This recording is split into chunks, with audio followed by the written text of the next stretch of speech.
Pro and Training, episodio número 40. Buenos días a todos y bienvenidos al podcast de ProAn. Mi nombre es Rafael Buxiero, creador de Pro and Training, y los invito a compartir conmigo este apasionante mundo del entrenamiento. Hoy, jueves 20 de octubre, vamos a saludar a nuestra coach Bea. ¿Qué tal? Hola, buenos días. ¿Cómo estás? Muy bien. Muy bien, muy bien. Aquí estamos. Algo importantísimo. No he dicho de qué vamos a hablar, que es fundamental. Sí, hoy vamos a hablar de la preparación del maratón. Cómo preparar un maratón. Y ahora sí, hecha todas las entradas. ¿Cómo estás, Bea? Muy bien. ¿Todo bien? Este fin de competición, ¿no? Sí, Rafa? sí. Aquí tenemos la cursa de bomberos. Sí, tú tienes la media de Valencia, así que súper contentos. Vamos a estar casi todos. Sí, hoy vamos a hablar de un tema bastante importante porque, bueno, ya estamos preparando el maratón de Valencia, vamos a preparar el maratón de Barcelona y hoy vamos a hablar de cómo prepararlo, ¿vale? Sí. Pero bueno, antes de comentarles y darle todo el contenido, queremos hacerles una invitación formal a todos nuestros oyentes que sepan, ¿vale? Que pueden venir a entrenar con nosotros, pueden entrenar con nosotros vía distancia, o sea, a través de nuestra tecnología, de nuestra aplicación móvil, da igual en donde vivas. Lo importante es que tengas ganas de aprender y que quieras que te puedan ayudar. Y nosotros con mucho gusto te vamos a planificar todos los entrenamientos vía app con toda nuestra tecnología para que puedan hacerlo mejor. Y si alguno tiene la suerte de vivir en Barcelona o cerca de Barcelona, que sepas que puedes venir a entrenar con nosotros, la parte de atletismo, venir a la pista, mejorar, y estar cubierto por todo lo que hacemos en ProAn y pueden preparar la maratón con máximas garantías. Sí. Así que esta es una invitación que te hacemos. Sí. Bueno, ahora sí, vamos a hablar de cómo preparar una maratón, vamos a hablar de los diferentes aspectos técnicos. Y bueno, la primera parte. Vea, ¿cuánto tiempo necesitamos para preparar una maratón? Bueno, esto es una pregunta que yo creo que siempre nos hacen cuando alguien se plantea hacer una maratón. ¿Cuánto tiempo necesito? ¿Con cuánto tiempo me puedo preparar una maratón? Pues eso depende de dónde partas. Si nunca has hecho todavía una carrera de 5, probablemente necesites un par de años ir asentando distancias y entonces atreverte a hacer la maratón. Pero si hablamos de que eres una persona que está acostumbrada a entrenar, que ya has hecho carreras de 10, incluso medias maratones, entre 4 y 6 meses sería lo ideal o lo correcto.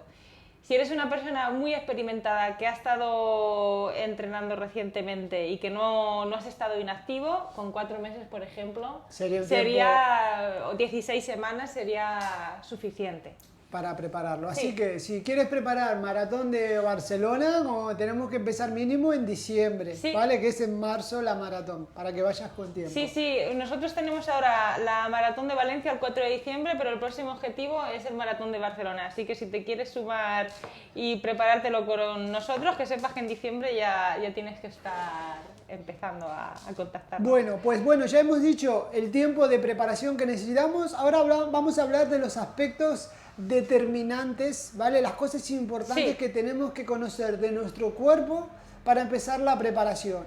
¿Por qué esto es importante? Porque si no sabemos cómo está tu cuerpo y lo que tenemos que entrenar o lo que hay que mejorar, no sabemos hacer nada. Entonces, ¿cuáles serían estos aspectos importantes? Bueno, hay 4 aspectos fisiológicos que determinan tu resultado o una marca en un maratón, o que tengas éxito o no, ¿vale?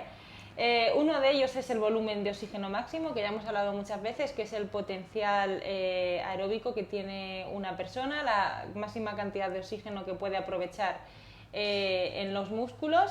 Digamos que de los aspectos determinantes, este es el que menos, pero sí que es verdad que digamos que nos marcan el potencial y hasta dónde podríamos llegar. A nivel estadístico, aquellas personas que en teoría tienen un consumo de oxígeno más alto tienen mayor probabilidad de hacer una mejor marca. Sí, exacto. No decimos de aguantar o no un maratón, sino de aguantar a un ritmo más rápido, ¿vale? Luego, tenemos el umbral anaeróbico, que este es fundamental porque es el umbral en el cual nuestro cuerpo solamente utiliza glucosa como combustible y aparte es el umbral en el cual empezamos a notar fatiga por acumulación de ácido láctico. Entonces, este umbral, si lo trabajamos, lo que nos va a permitir es llevar un ritmo mucho más rápido durante mucho más tiempo, mantener, digamos, un ritmo rápido a lo largo del maratón, Sí, sin sentir fatiga. y una cosa que quiero hacer hincapié en cuanto al umbral anaeróbico, que lo importante es determinarlo dónde está, y muchas veces no va solo de que hay que entrenarlo y mejorarlo, lo más importante es que sepas dónde está, porque cuando estés en el maratón, la primera parte de la maratón, nunca tienes que ir al ritmo de umbral anaeróbico. Exacto. O a las pulsaciones del umbral anaeróbico, porque estarías desgastando muchísimo el cuerpo y la posibilidad que tienes de enfrentarte al muro son altísimas. Sí. Entonces, para mí es súper importante determinar dónde está para cuando hagamos los entrenos de maratón, a ritmo de maratón o establecer la estrategia de carrera, tratar de alejarnos todo lo que podamos del umbral anaeróbico, por lo menos hasta la primera parte. Sí, eso es muy importante porque hemos dicho en este umbral solamente se consume glucógeno y si empezamos a correr un maratón a estas intensidades pasará que nos quedaremos sin glucógeno, sí, para el final y nos fatigaremos. Y una cosa que pasa lamentablemente con la mayoría de los corredores amateur, que cuando buscan información en internet se fija en el VO2 max o en el umbral anaeróbico, ¿no? Y lo entrenan a tope. Y si tú entrenas a tope el umbral anaeróbico, estás preparando para una carrera de 5, de 10 o como máximo una media maratón. Más no puedes correr a ritmo de umbral anaeróbico. Y la gente asocia que cuanto más rápido mejor, o si estoy haciendo serie y no sufro y no voy al límite, no mejoro, y el entrenamiento de maratón va de todo lo contrario, ¿vale? Vale, y ahora, ¿qué otros conceptos también hay más determinantes? Pues el umbral aeróbico, que este sí es el de los más determinantes. El rey de los reyes. Sí. Sí. Este digamos que es la intensidad a la cual podemos mantener un esfuerzo durante un tiempo muy prolongado, utilizando oxígeno para generar energía en los músculos y por lo general suele ser a bajas pulsaciones, no nos requiere muscularmente tanto esfuerzo. Y bueno, es digamos, es cuando tú sales a correr y te encuentras que puedes hablar, no notas falta de aire, un poco para que os hagáis una idea. La diferencia entre el umbral aeróbico y anaeróbico es que en el anaeróbico notas la fatiga, la falta de aire, y en el umbral aeróbico puedes estar un largo rato corriendo cómodamente y no notas esa sensación. Sí, y acá también hay otra cosa compleja, o sea, nosotros nos encanta el umbral aeróbico, es como para nosotros la panacea, es lo más bonito, pero tiene dificultades. La primera dificultad del umbral aeróbico es encontrarlo, determinarlo. A día de hoy casi no podemos saberlo si no pasamos por un laboratorio y nos hacemos una prueba de esfuerzo con analizadora de gases y encima le pedimos a los médicos o al cuerpo médico de que nos diga cuál es nuestro umbral aeróbico. Lamentablemente la gran mayoría de los sitios del mundo donde se hacen las pruebas de esfuerzo te dan el consumo máximo y el umbral anaeróbico. Y nunca te dan el aeróbico, excepto que lo pidas. Y encima si lo pides te dicen, ¿pero para qué? Así sorprendidos. Pero bueno, nosotros somos de... si yo tendría que omitir algo, omitiría el VO2 max, el umbral anaeróbico, vale, sí, lo tengo de referencia, pero para mí el rey es el aeróbico.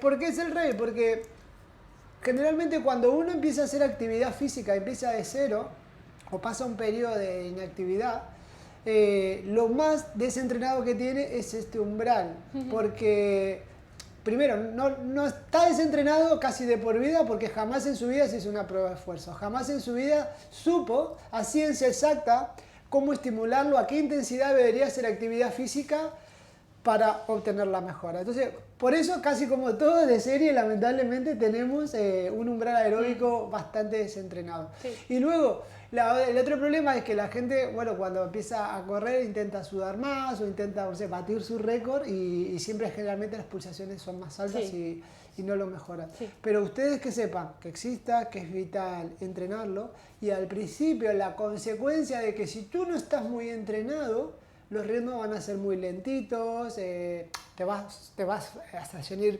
lleno de aire, te vas a sentir súper bien, pero los ritmos son lentos. Pero quiero que sepas de que si tú lo entrenas y te lo tomas en serio y haces pequeños entrenamientos de umbral aeróbico, la mejora es buenísima y luego la consecuencia es que vas a empezar a correr rápido y también la excelencia sería correr a ritmo de maratón yendo a umbral aeróbico. Exacto. Eso sería lo ideal. Y también quiero que sepa de que cuando se entrena bien ese umbral, puedes correr rápido, que no lo asocien a correr a ritmos lentos. A ritmos lentos igual será al principio, pero luego no se producen las adaptaciones. ¿Qué te va a pasar? Te va a costar mucho subir las pulsaciones y te petarán antes las piernas. Sí. Vale, y ahora ¿qué otro? ¿Nos queda algún factor más? Nos quedaría el último y el más importante, que es la economía de carrera. Sí. Porque realmente es el que diferencia a esta prueba del resto de pruebas, porque en esta carrera hay un gasto energético importante. Allá sobre el kilómetro 30, que llamamos el muro del corredor, se suelen agotar los depósitos de glucógeno y tenemos desde un principio que procurar de salir a un ritmo en el que estemos quemando grasas en la mayor proporción posible para poder un poco preservar estos depósitos de glucógeno. Y para eso tenemos que ser eficientes energéticamente. Y más adelante diremos cómo se consigue, pero por ejemplo una forma de ser eficiente era trabajando el umbral aeróbico en el cual estás quemando grasas también desde un principio. Sí, y también mira, para mí es muy importante hablar de la economía de carrera porque también es un concepto que se está abordando hace relativamente poco, o sea, tanto el umbral aeróbico como el concepto de economía de carrera son relativamente nuevos en el mundo del entrenamiento. Definámoslo, la economía de carrera está compuesta por dos parámetros. Primero, por tu nivel técnico, ¿vale? O sea, a mejor calidad técnica, vas a ser más eficiente y vas a gastar menos energía corriendo. Y la consecuencia de tener una buena técnica está directamente relacionada con tus niveles de fuerza. Si tú no tienes fuerza para levantar las rodillas, si tú no tienes fuerza en el abdomen y en el glúteo, o sea, tu capacidad de compactación, de soportar el peso cuando caes es buena, tu economía de carrera va a ser muy deficiente.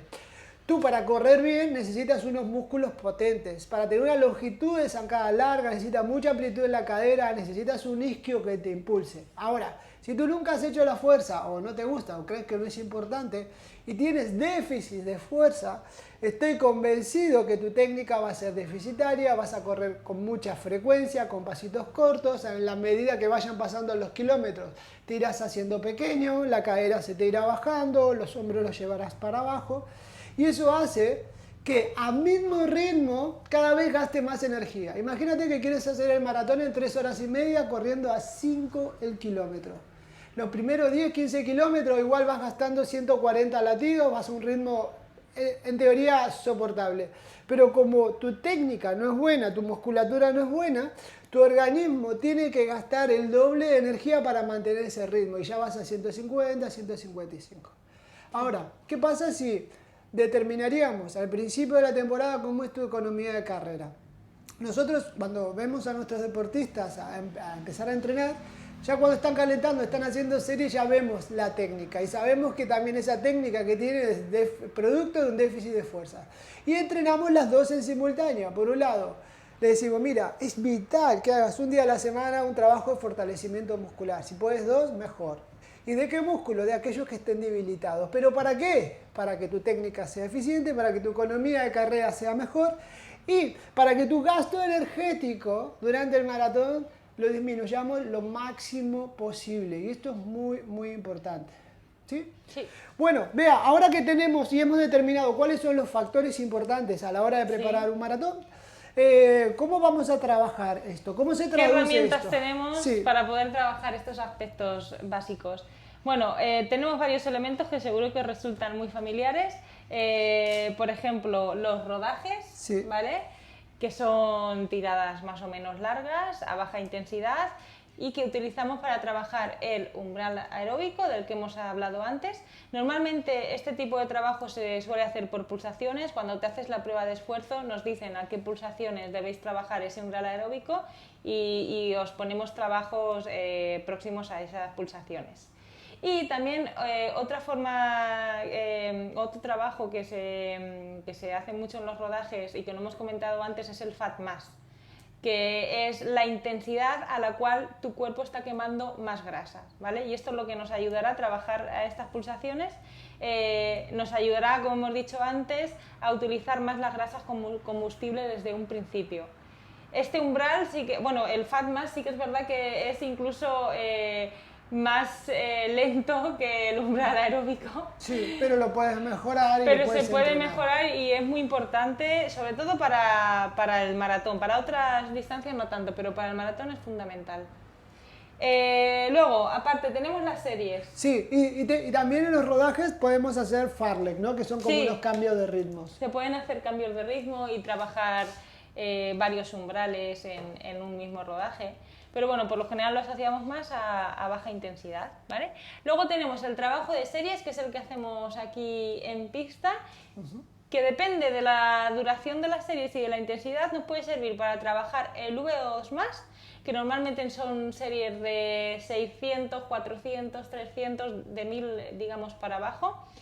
Y luego están las series que trabajamos más en umbral anaeróbico, que son de 1000 en adelante, 1000, 1200, 1500, 2000. Sí.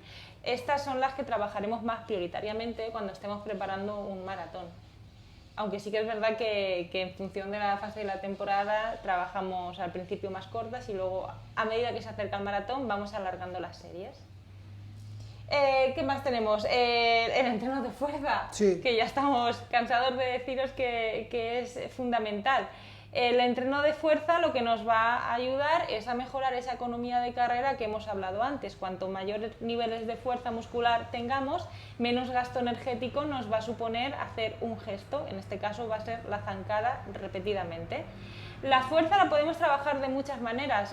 Nosotros ya hemos dicho que hay que trabajar la fuerza en gimnasio o si no tienes gimnasio desde casa, que tenéis muchos vídeos en la app para que los podáis consultar, pero también hay otra manera de trabajar la fuerza que es, por ejemplo, cuando hacemos técnica, ¿vale? Eso es muy importante porque es un tipo de fuerza muy específico para corredores. Y también se puede trabajar la fuerza cuando corremos en cuesta, que esto es algo muy importante porque es una forma muy específica de trabajar la fuerza para corredores. Igualmente, nosotros recomendamos siempre, en la medida de lo posible, poder trabajar en el gimnasio porque es lo que nos permite trabajar la fuerza máxima, que es lo que va a hacer aumentar tus niveles de fuerza. Sí, eso también es importante, ¿vale? No simplemente decir, bueno, hago 4 flexiones de brazo y eso es trabajar la fuerza, o hago 4 sentadillas sin peso, bueno, eso es como una activación muscular, lo podemos contemplar como un calentamiento. Pero cuando nosotros decimos que tienen que trabajar la fuerza, lo primero que quiero que tengan en cuenta, primero hacer unas 2 semanas de trabajo de adaptación a nivel muscular para que estén receptivos para asimilar los entrenos de fuerza. Y luego hay que desarrollar la fuerza. Y la fuerza es fácil de medirla. Aquí no necesitas un laboratorio.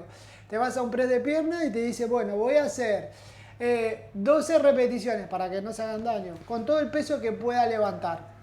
¿Vale? Y ahí te fijas si puedes levantar tu peso o no. Lo importante es que si puedes llegar en una prensa horizontal a levantar el doble de lo que pesas. Eso es el objetivo. Eso se dice tener fuerza. Y unas 10, 12 repeticiones.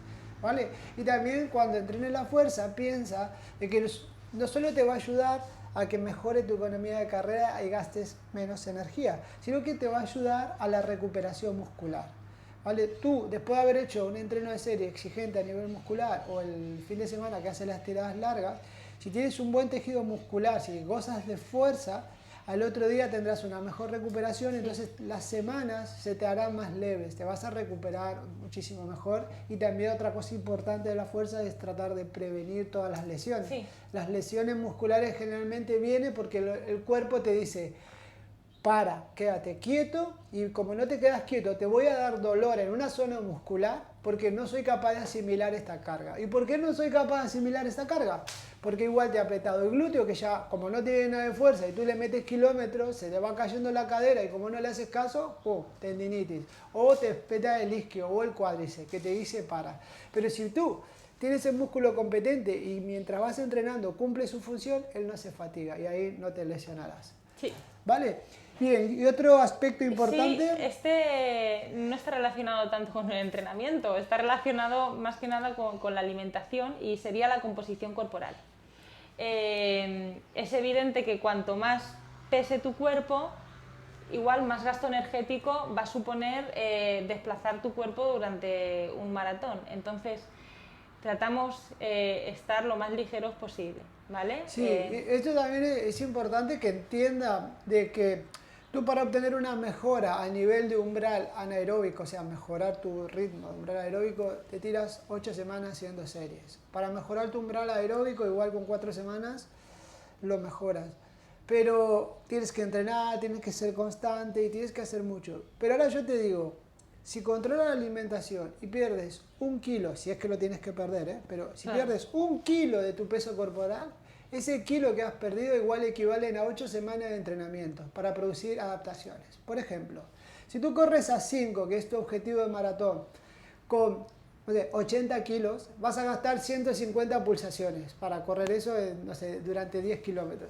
Pero si tú bajas 1 kilo, en vez de correr a 80, corres a 79 kilos, al mismo ritmo, en vez de ir a 150 pulsaciones, irás a 145, gastando menos pulsaciones, gastando menos energía, con una percepción de esfuerzo muchísimo menor. Y para obtener esa mejora, entrenando, hay que trabajar. Pero si lo que nos metemos en la boca es nutritivo y nos hace sentir lleno de energía, es muchísimo lo que te da. Lo que sí hay que entender bien cómo es tu alimentación, no es que si tú estás en tu peso ideal de competición ya no rasques más, ¿vale? Lo que sí estamos hablando de que gente que igual no está acostumbrada, o también pasa cuando empieces un periodo de preparación no estás en tu peso ideal de competición, pero es una variable que lo tienen que tener en cuenta. Y también no asocien a perder peso con entrenar. Ustedes en un ciclo de preparación de maratón no van a perder, casi para mí, bajo mi punto de vista, no van a perder nada de peso por los entrenamientos, porque ustedes van a entrenar y van a tener hambre y tienen que comer, ¿vale? La clave de la alimentación es que todo lo que ingieran esté pensado, que sean alimentos que nos aporten nutrientes y nos aporten energía. Entonces aquí les doy la recomendación, por favor, de que se dejen asesorar por el nutricionista, porque merece la pena comer bien para sentirse mejor. ¿Vale? Muy bien. Bueno, perfecto, pues ya hemos hablado cuáles son las herramientas que tenemos para preparar un maratón, desde rodaje de series, la fuerza, la composición corporal, ¿vale? Y algo, con toda esta información, no es que nosotros hacemos de todo un poquito y vemos a ver qué sale, no. Nosotros al principio de este podcast hemos hablado de cuáles son los aspectos determinantes y ahora tenemos como la metodología y ahora lo que tenemos que hacer es unirlos. Por ejemplo, si yo sé que esa persona tiene un déficit de umbral aeróbico, con toda esta parte de entrenamiento, ¿qué tengo que hacer? Pues enfocar los entrenamientos a la mejora del umbral aeróbico. Entonces, ¿tiene sentido hacer serie y trabajar el umbral anaeróbico? Igual al principio no tanto, o incluso si hacemos series, podríamos utilizar series a baja intensidad por tiempo para igual trabajar el umbral aeróbico, porque cuando tú estás desentrenado, corres 5 o 10 minutos y se te dispara y tienes que parar. Entonces, tenemos que entender qué metodología de entrenamiento nos va a ayudar para trabajar el umbral aeróbico, el umbral anaeróbico, cómo trabajar la economía de carrera haciendo ejercicios de fuerza y demás. Así que eso es lo que nosotros vamos tomando en consideración y es por eso que a algunos atletas les decimos, mira, ven, no sé, un día a la semana haz serie o haz 2 días o métele más trabajo de pulsaciones y ahí vamos equilibrando todo, ¿vale? Bien, y ahora, aspectos secundarios para trabajar, Bea. Vale, bueno, pues esto ya hemos hablado en anteriores podcasts, que es el trabajo complementario. Sobre todo en este caso iría enfocado mucho a la economía de carrera. Estaría bien hacer un trabajo complementario de core, por ejemplo, que nos da estabilidad y nos hace tener una técnica más lineal, con menos gasto energético. Trabajo de propiocepción, como hemos dicho antes, para tener los tobillos fuertes y una pisada que digamos refleje bien la fuerza. También el trabajo de musculatura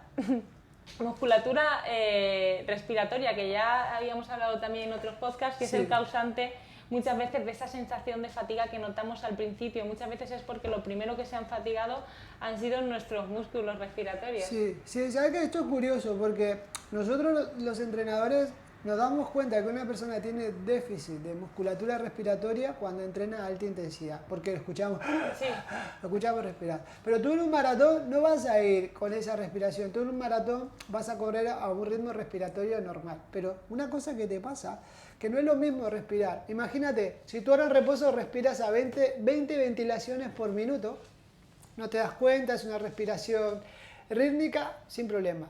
Pero cuando tú corres a ritmo de maratón, igual te va a 40 ventilaciones por minuto. No obstante, tú te sientes cómodo, pero tu organismo está como adaptado, preparado para estar una hora, hora y media, haciendo unas 40 o 50 ventilaciones por minuto.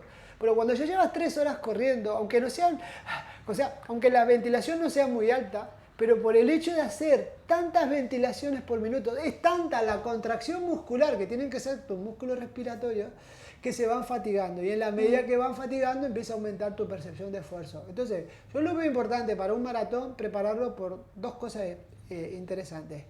En el caso que tengas que hacer series a ritmo umbral aeróbico, porque creamos que es importante, por ese lado te ayudará y no tendrás flato. Pero también luego pensando en el día de la maratón, como vas a estar haciendo miles de ventilaciones por minuto durante esas 3 horas que estés o 4 horas que estés haciendo el maratón, si tú cuentas la cantidad de veces que vas a ventilar, es importante que este músculo esté fuerte. Y este músculo generalmente está súper olvidado o no lo entrenamos mucho. Lo entrenamos cuando hacemos ejercicio y empieza nuestro cuerpo a hiperventilar. Pero con este aparatito, el Power Brief, puedes mejorarlo con 30 segundos o 1 minuto de entrenamiento al día. Simplemente hacer 30 respiraciones con la resistencia y lo vas a fortalecer. Entonces, el día del maratón, cuando tengas que hacer, me invento, 5.000 ventilaciones durante el maratón, para él no le costará tanto esfuerzo. Por eso sí que me parece importante prepararlo. Y luego, aparte, como hemos dicho, el trabajo preventivo de lesiones. Tenemos que trabajar y tener un glúteo fuerte, glúteo medio, glúteo mayor, los aductores y toda la zona lumbar y central del cuerpo, ¿vale? Sí, aquí el trabajo compensatorio, generalmente esto va muy relacionado por el sexo, la edad de la persona y también el déficit de fuerza. Hay personas que por lo que sea tienen un déficit muy grande de menisquio, otro de glúteo, otro del cuádriceps, y esto es importante analizarlo y ver cuál es su punto débil para trabajarlo, ¿vale? Bueno, ahora vamos a hablar de tema de volumen e intensidades. ¿Cómo hacemos este equilibrio los entrenadores? Sí, porque acá cuando empiezan a hacer cosas, no sé, que intentan extrapolar lo que hace un kenyata a la vida real. Cuando de una si persona. no corremos 100 kilómetros a la semana no estamos tranquilos. Exacto, bueno, vamos a empezar poco a poco. ¿Cómo sería? Bueno, normalmente deberíamos empezar progresivo, o sea, si nos planteamos 4 meses de preparación, el primero de adaptación, el de menos volumen, después empezamos a incrementar el volumen en el segundo mes, en el tercer mes, digamos que llegaríamos al punto álgido tanto de volumen como de intensidad, digamos que el tercer mes sería el más complicado, el más denso, porque empezamos a sumar kilómetros y le empezamos a dar intensidad también a los kilómetros y acercarnos al ritmo de maratón. Y luego el último mes, sobre todo las últimas semanas, realizamos este tapering en el que reducimos casi al 50% el volumen que veníamos haciendo y trabajamos intensidades de ritmo de maratón. Ya las series, por ejemplo, podemos prescindir de ellas porque no son tan necesarias. Entonces digamos que tiene una forma piramidal. Empezamos progresivamente a aumentar volumen, acabamos en el punto álgido a cerca de un mes más o menos vista del maratón y empezamos a reducir el volumen. Vale. Entonces, ¿qué volúmenes podemos llegar a alcanzar? Pues todo depende del objetivo de la persona, pero entre 40, 70, 80 kilómetros estaría el volumen. Sí, mire, nosotros por ejemplo lo que solemos utilizar a nivel de volumen, igual si hablamos de 4 meses, en el primer mes nos movemos en torno a los 40 kilómetros a la semana, 45, segundo mes ya nos vamos a 55, 60, el tercer mes, que es el más importante, ya de 70, 80 en función del nivel. Y ya el último mes ya empiezan a bajar más drásticamente, igual nos quedamos en 65 kilómetros a la semana, ¿vale? Sí. Y luego también como concepto de tirada larga, nosotros en estos 4 meses empezamos con la primera tirada larga, tirada larga igual es de 10, 12 kilómetros el primer mes. Pero luego vamos incrementando, por ejemplo, haces 12 kilómetros, luego 14, luego 16 y luego volvemos a bajar a 12. Y luego empezamos 16, 18, 22 y bajamos a 15. Siempre como que subimos y bajamos. Sí. Y luego vamos con las tiradas largas de progresión de 24, 26, 28, máximo 30. Nunca superamos los 30 kilómetros en tirada larga. Sí, ¿Vale? Normalmente cuando vamos acumulando volumen solemos hacer 2 o 3 semanas de acumulación, que se llama de carga, y una de descarga. Eso depende del nivel de la persona. Hay personas que pueden acumular 3 semanas de carga y una de descarga, y hay gente que hay que hacerle descarga con más frecuencia. Sí, algo importante, lo que ustedes no tienen que hacer es en estos meses de preparación subir de manera permanente las cargas, ¿vale? Eso no lo hagan porque le tienen que dar un Siempre tenemos que poner una cuerpo. semana de descanso o de recuperación. Y cuando te tocan semanas de carga, recuerda que la semana de descarga que te da el entrenador en cuanto a volumen e intensidad es tan importante como la de carga, porque asimilarás todo el trabajo previo para que luego tengas energías y fuerza para seguir subiendo en volumen e intensidad. Esto es muy, muy importante. Luego, cuando hacemos esa tirada máxima de 30 kilómetros, intentamos que esté... a mí me gusta hacerlo 4 semanas antes del maratón. ¿Por qué? Generalmente se suele decir que se haga 3 semanas antes del maratón. El tema es que si por lo que sea, cuando tienes que hacer esa tirada de 30, no te has encontrado bien, no salió bien, o por un tema de agenda no la pudiste hacer, ya no, o sea, no si estás, claro, si estás a 4 semanas del maratón, sí que tienes el margen de, bueno, lo hago la semana siguiente. Imagínate que hiciste todos los deberes, iba todo perfecto, pero tomando el tema de la suplementación, te sentó mal mujer, se te dio vuelta el estómago, tuviste problemas, tuviste que ir al baño. Entonces, tenemos margen para rectificar. Entonces, cuando te la planifiques, intenta hacerla casi un mes antes del maratón. Y luego, si sale perfecto, a la semana siguiente, después de haber hecho 30, ya te bajas el volumen a 24 o 26. El trabajo está hecho. ¿Vale? Pero tienes ese margen de mejora. Lo que sí nunca te recomiendo es que si no pudiste hacer los deberes, faltando 2 semanas antes del maratón, no se te ocurra hacer los 30 kilómetros, porque lo que vas a hacer es llegar cansadísimo el día del maratón. ¿Vale? Ok, y ahora estuvimos viendo un poco esta pirámide de volúmenes semanales. También tengan en cuenta que nosotros, este volumen, ¿de dónde lo sacamos? Lo sacamos de las sesiones que ponemos de entrenamiento. Generalmente en el primer mes intentamos que sean 3 días de rodaje y un cuarto de fuerza, pero ya en el segundo mes intentamos 4 días de entrenamiento de run. ¿Vale? Hay atletas que igual podrían hacer el quinto, como mucho el sexto, pero nosotros generalmente nos manejamos como 4, como mucho 5 días de entrenamiento. Entonces, si decimos que tenemos que hacer 50 kilómetros a la semana y le vamos a meter 4 estímulos, de ahí saldrán el volumen, tiradas de 10, de 12, 14 y luego no sé si nos interesa hacer 18 o 20 para conseguir ese volumen y así vamos subiendo. Lo que sí tengan en cuenta que cuando tocan entrenos de series, ahí el volumen ya no será tan grande porque es difícil correr a intensidad mucho tiempo.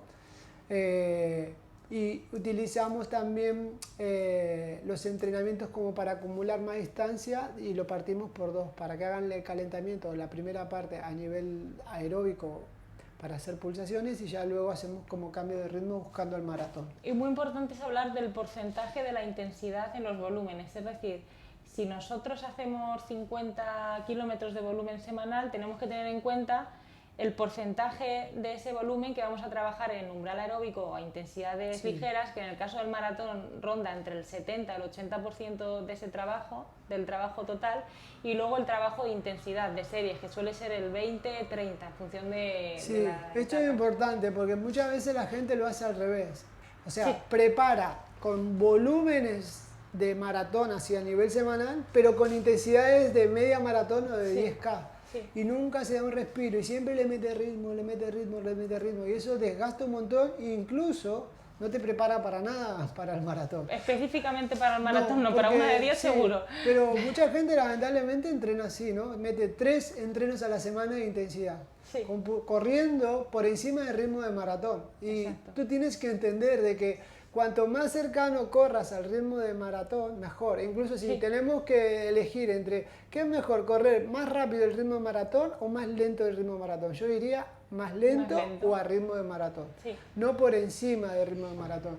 Y fíjate qué curioso, si estamos hablando de una persona que quiere hacer 3 horas y media, correr a 5, y tú le miras su métrica y siempre hace entreno a 4:30, 4:15, 4:20. Y vos decís, ¿para qué entrenas tanto a ese ritmo si jamás en la vida vas a... No es eficaz. De Claro. cara a un maratón, la Un base día a tiene la que ser semana está el bien, aeróbico. pero tú tienes que correr como mucho a 5, un montón de tiempo. Sí. Y corre a 5:30, a 5:20, a 5:15 y te dice, no, por eso es una mariconada, no me cansa. No va de cansarte, va de que te adaptes Claro. al esfuerzo, a estar 3 horas y media corriendo Exacto. a 5. ¿Vale? Y tú corriendo a 4:15 no te estás adaptando a correr a 5. Y no solo eso, sino que probablemente estés incrementando mucho la probabilidad de lesionarse. Sí. Porque al final, y de estar cansado, porque al final un entreno largo y por bajas pulsaciones o aeróbico, al final se puede considerar incluso como un entreno regenerativo, de descanso, porque muscularmente no te requiere mucha intensidad. Lo único que te requiere es tiempo que tú le puedas dedicar, pero te permite estar al día siguiente bien para poder hacer otro entrenamiento. Sí. No sería el caso si trabajáramos en umbral anaeróbico o series que al día siguiente solemos ir más cansados o cargados. Bien, vamos a hablar ahora de la intensidad. Hemos hablado de cómo manejamos los volúmenes, ¿cómo serían las intensidades? Eso depende sobre todo del resultado de la prueba de esfuerzo, porque a lo mejor hay gente que sabemos desde un principio que a lo mejor tiene que trabajar más el VO2 más o el umbral anaeróbico, y entonces después de unas semanas de adaptación empezaríamos trabajando por ahí. Pero la intensidad, igual que el volumen, tiene que ir, no se tiene que trabajar nada específico, desde el principio tiene que ir incrementándose a lo largo de la planificación. Punto álgido, como hemos dicho, sería también el tercer mes, que ya tenemos bastante rodaje, ya estamos acumulando muchos kilómetros, y la intensidad, al contrario que en otras planificaciones, por ejemplo de 5 o de 10 kilómetros, que el último mes o las últimas semanas se le da mucha caña a la intensidad, en este caso en el maratón no es tan determinante, y el trabajo de serie, como hemos dicho antes, se puede prescindir incluso a 3 semanas o 2 semanas vista del maratón, donde lo que nos conviene es trabajar más el ritmo específico de maratón, que está entre el umbral aeróbico y anaeróbico. Entonces, la intensidad en este caso no es tan importante, pero sí se ha de trabajar, sobre todo entre el segundo y el tercer mes, y después nos podemos olvidar que no es tan necesaria. Exacto, sí. Yo, para que ustedes tengan ejemplos, por ejemplo, en el primer mes de estos 4 de preparación, yo todas las tiradas largas que haría el primer mes, que hablamos que son tiradas largas de 12, 14, le harías casi sin mirar ritmo, buscando buenas sensaciones, ¿vale? Y en el primer mes, si le tengo que meter algo de intensidad, solo sería el día de series, que tampoco matándome, pero sería un poco.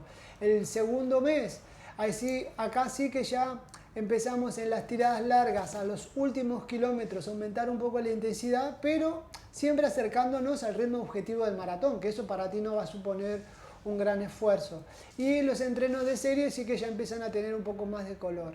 En el tercer mes, ya aquí se juntan el volumen e intentamos que las tiradas largas ya tengan casi como el 50% a ritmo de maratón, ¿vale?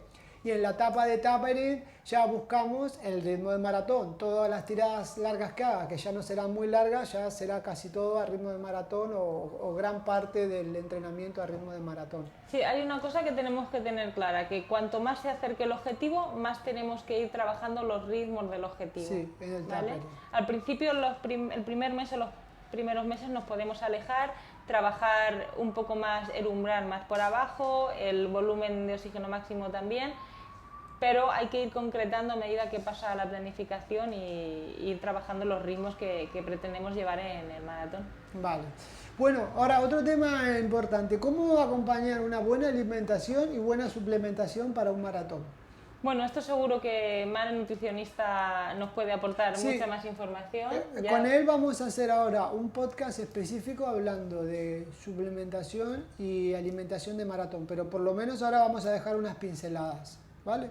Sí, bueno, es muy importante, como hemos dicho en otro podcast anterior, en el de anemia creo que hablamos, hacer una analítica y saber si tenemos algo que tengamos que trabajar o que suplementar o hacer un extra en la dieta. Por ejemplo, si tenemos anemia, no sé, falta de, no sé si calcio, de electrolitos, tenemos que ver que todo está bien. Si no, si hay algún déficit, tenemos que trabajarlo, intervenir con la dieta desde el principio. Sí, mírate el hierro como está, que es probable que durante la preparación del maratón flaquee un poquito. Esto es importante para ver de qué manera puedes consumir alimentos ricos en hierro que te ayude, porque ahí perderás mucho por correr. Muy importante también adaptar la comida a los entrenamientos. Sí. Que de esto Marc ya nos habló en un podcast. Sí. Y por ejemplo, si tenemos series, tomar carbohidratos antes. Obviamente no podemos venir sin desayunar aquí a la pista. Y como recuperador también tener en cuenta la fruta, ya habíamos hablado antes. Sí. También algunos complementos como puede ser la glutamina, que se puede utilizar después de los entrenos de fuerza, y los BCAAs, por ejemplo, también es otra forma de ayudar al músculo a recuperar después de las sesiones más intensas. Y luego también prepárate a nivel de alimentación para el día que hagas las tiradas largas. Nosotros solemos hacer las tiradas largas los fines de semana porque en teoría las personas disponen de más tiempo libre. Pero si fuera tu caso, que entrenas también las tiradas largas el fin de semana, intenta el jueves y viernes comer una dieta rica en carbohidratos, porque son lo que te va a aportar energía a la hora de poder llevar a cabo esas tiradas largas. Y luego, cuando finalicen las tiradas largas, también comer algo de hidrato de carbono para recuperar todo el glucógeno perdido, y también ingerir proteína en tu alimentación, porque la mezcla de hidratos y de proteína hace que se llenen más rápido los glucógenos, los depósitos de glucógeno, ¿vale? Y también la proteína es algo muy importante, aunque no te da la energía, pero vas a romper mucha masa muscular corriendo. Entonces tú necesitas regenerarla. Por un lado necesitas hidrato de carbono.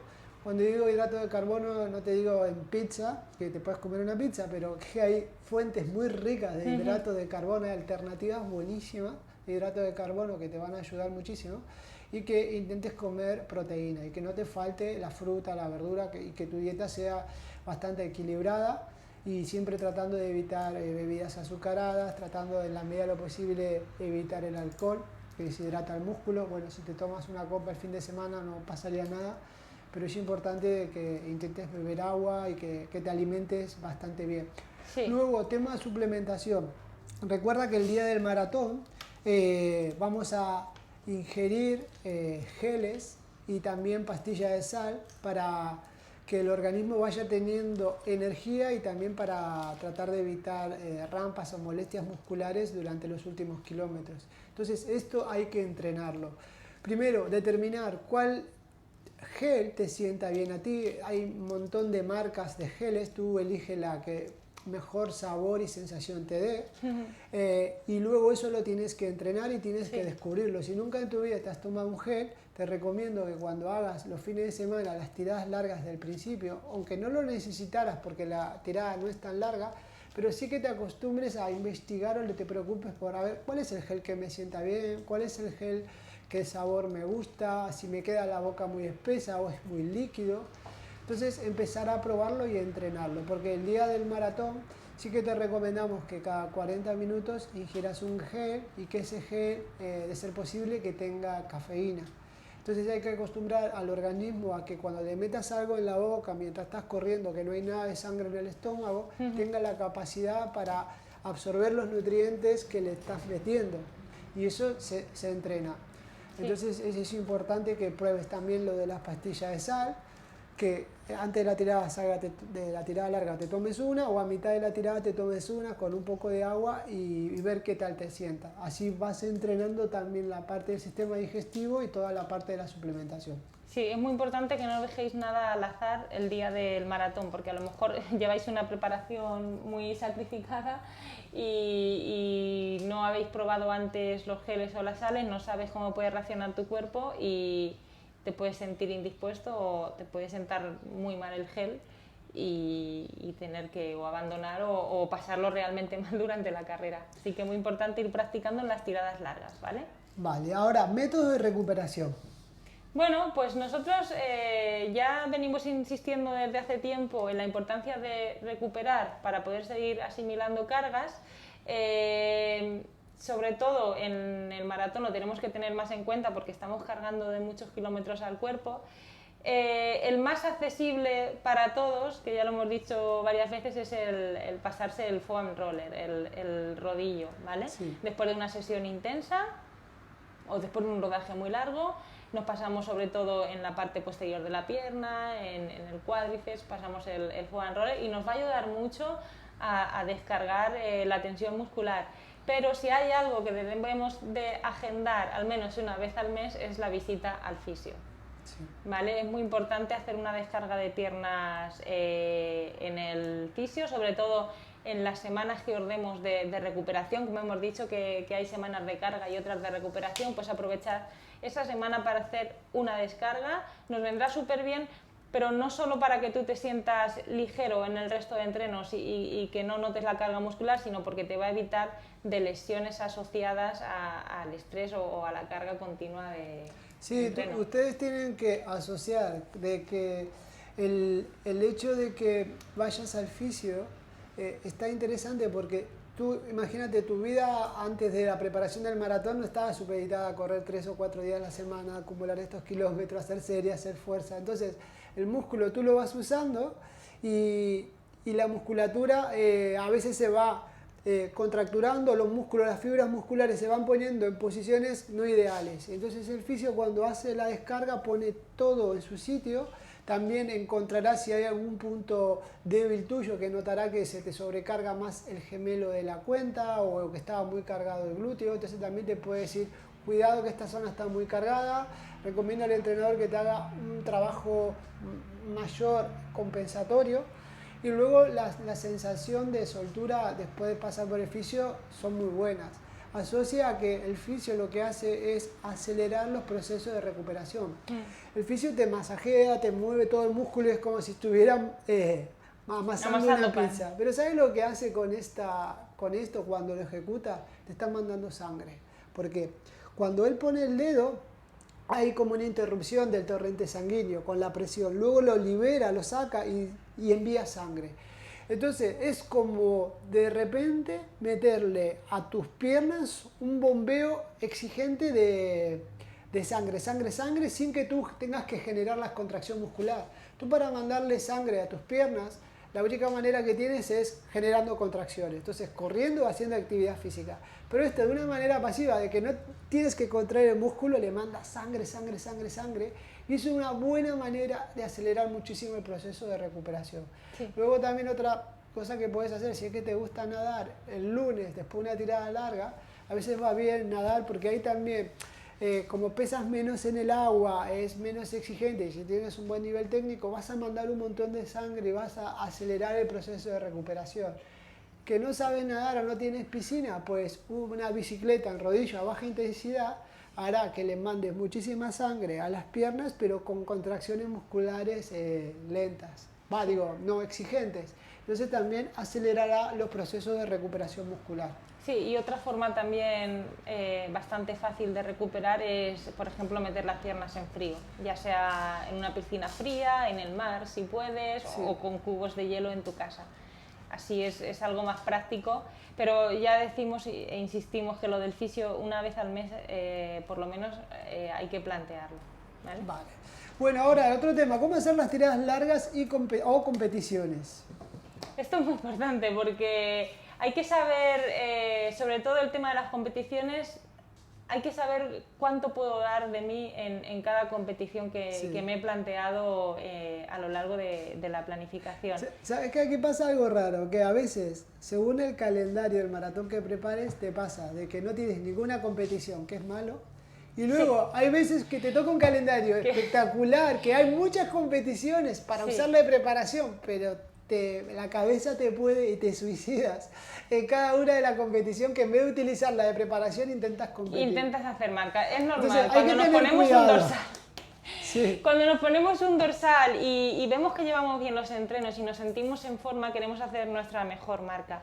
Pero si tu objetivo es hacer un buen papel en la maratón, no arruines todo el entreno que llevas hecho hasta ahora por querer hacer un buen tiempo. Mi consejo es que si queréis buscar un buen tiempo, una buena marca, lo hagáis el primer mes o el segundo mes de la planificación, si es que estáis preparados para ello. Pero a medida que se acerca la prueba, no podéis gastar el 100% de vuestras adaptaciones en otra prueba que no es la prueba fundamental. Ejemplo, una media maratón, 3 semanas. Es que es el ejemplo que vemos aquí. Por ejemplo, cuando es la maratón de Barcelona, un mes antes o 3 semanas antes solemos tener el maratón de Barcelona. Y pasa que nosotros recomendamos que lo hagan como entrenamiento a ritmo de competición, de maratón. Y mucha gente busca hacer mejor marca y lo quiere dar todo. Y eso puede hacer que vayamos muy cansados, tanto para seguir con la planificación que todavía queda, como para el objetivo final del maratón. Sí, le voy a comentar ahora aspectos pro y contra y qué pasa a nivel fisiológico. Cuando tú tienes la mala suerte de preparar un maratón en un periodo del año donde no hay ningún tipo de competición, tienes el hándicap de que tienes que luchar tú solo contra el crono, no tienes punto de avituallamiento, sales a correr en sitios urbanos que te pilla un semáforo, a veces pillas fuente y es complicado y no te queda otra y lo tienes que hacer. Lo ideal hubiera sido tener algunas medias maratones para tú practicar todo el desayuno del maratón, usar las zapatillas del maratón, usar la suplementación, hidratarte corriendo con lo que te van a dar el día de la maratón. Entonces, como eso va bastante bien. Entonces, si no tienes la posibilidad, porque donde estás tú no hay ninguna competición, intenta buscar algún amigo que vaya en bici y te vaya pasando los bidones o que te marque el ritmo o que te anime. Si no tienes gente que te pueda aguantar tu ritmo y decirle, bueno, hoy tengo que hacer 20, acompáñame los últimos 5, me va a venir bien, o los primeros 10 para ir más rápido de lo que toca. O sea que intente buscar esa estrategia, ¿vale?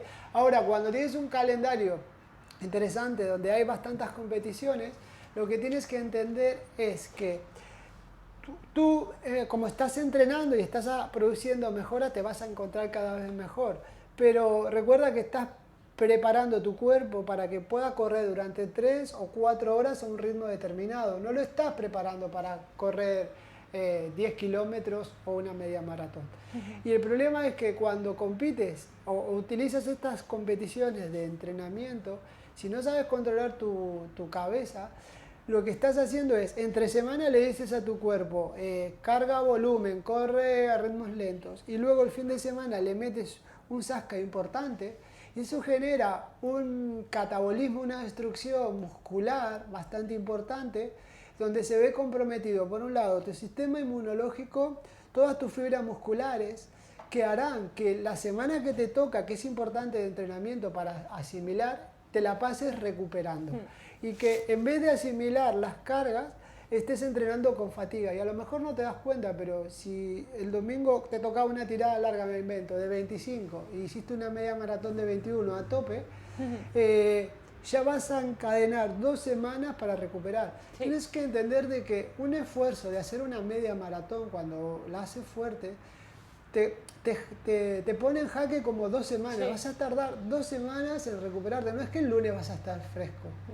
Mínimo 2 semanas tu cuerpo no estará bien y tú no te puedes permitir el lujo de no ir bien, porque esas semanas tienes que meter trabajo y carga, ¿vale? Y también un 10K castiga bastante mucho a los músculos. O cuando te toque tu maratón o hacer tu tirada de 30, también no la hagas más rápido del ritmo de maratón, porque una recuperación fisiológica de un esfuerzo de 30 kilómetros se tarda como 3 semanas en recuperar. Porque si lo haces más rápido del ritmo de maratón, vas a llegar al maratón reventado, cansado. Y esto es importante que lo sepas contemplar, ¿vale? Así que utiliza las competiciones como ensayo, como un claro, ensayo como un ensayo para practicar todos los aspectos técnicos, suplementación, ritmo, ver las sensaciones, analizar la frecuencia cardíaca, ¿vale? Sí. Vale, ¿y nos queda algún...? Lo último, sí, el tapering. ¿Cómo gestionamos el tapering? Ya estamos en la fase final de la preparación, hemos pasado las semanas más duras y por fin toca ese momento de empezar a reducir intensidad y volumen de cara al maratón. ¿Cuándo comenzar el tapering? Pues todo depende de la carga que lleve la persona. Pero entre 3 y 2 semanas antes al maratón ya empezaríamos a plantear una reducción del volumen. Entonces, ¿cómo hacemos durante estas, vamos a suponer, 2 últimas semanas? Pues el volumen, digamos que lo reducimos entre el 60 y el 40% de lo que veníamos haciendo. Es decir, si veníamos haciendo 60 kilómetros a la semana, la última semana antes de empezar el tapering, estaríamos trabajando entre 40 o 30 las 2 últimas semanas. Luego, aconsejamos, eso sí, mantener la frecuencia. Se puede mantener la frecuencia de entreno. Si tú entrenabas 4 veces a la semana, pues dejamos 4 veces a la semana, pero lo que vamos a reducir, por tanto, es el volumen de cada sesión. Sí, ¿vale? Y lo que tienen que entender de cuál es el objetivo del tapering. El objetivo principal, que nadie lo entiende, es recuperarte, acelerar los procesos de recuperación, porque tú el trabajo ya lo has hecho, ya has acumulado los kilómetros, ya has cogido el ritmo, y después de esos 3 meses duros de preparación, aunque no lo creas, pero el cuerpo necesita tiempo en recuperar la frescura. Por eso es importante que casi todos los entrenamientos del tapering estén orientados a que tú descanses bien, a que cada vez te sientas mejor, a empezar a sentir las piernas frescas, porque también notarás que en la etapa de máximo volumen de maratón cuesta. Te levantas cansado, tienes que rodar, son semanas duras. Y eso es lo que no queremos, que llegues con esa sensación para el día del maratón. Al maratón tienes que llegar súper mega fresco. Sí. En el tapering, por ejemplo, ya no trabajaríamos las series, trabajaríamos o farlek, o si queréis series, pero a ritmo de maratón, no trabajaríamos el umbral anaeróbico y buscaríamos estar lo más descansado posible. La fuerza ya casi tampoco haríamos. La fuerza tampoco se trabaja, trabajo complementario tampoco, simplemente nos centramos sobre todo en ritmos próximos al ritmo objetivo que llevaremos el maratón. Podemos empezar a ensayar la estrategia, por ejemplo, hacer un farlek de menos a más y ir un poco practicando la estrategia de ritmos. Si vas a empezar, por ejemplo, a 5.10, hacer un bloque a 5.10, si luego vas a bajar a 5.05, ir bajando a 5.05, ir un poco ensayando cómo será el maratón. Y lo importante también es la parte anímica, ¿no? Que tú te empieces a sentir al ritmo del maratón muy suelto, súper fresco, lleno de energía, que lo controlas, que lo dominas y que te vayas sintiendo cada vez mejor. Y esa sensación es la que buscamos en el tapering, quitándote volúmenes y que la intensidad sea solo la de ritmo de maratón para que lo sientas. Y hay que tener mucho cuidado porque muchas veces en la etapa de tapering a mucha gente la mente le boicotea y empiezan a sentir dolores que antes no sentían. Eso suelen ser los nervios. Empiezan a decir, ay, los dolores fantasmas, le decimos nosotros. Han hecho toda la preparación perfecta, pero cuando faltan 2 semanas para el maratón, de repente te empieza a doler la rodilla y nunca te dolió.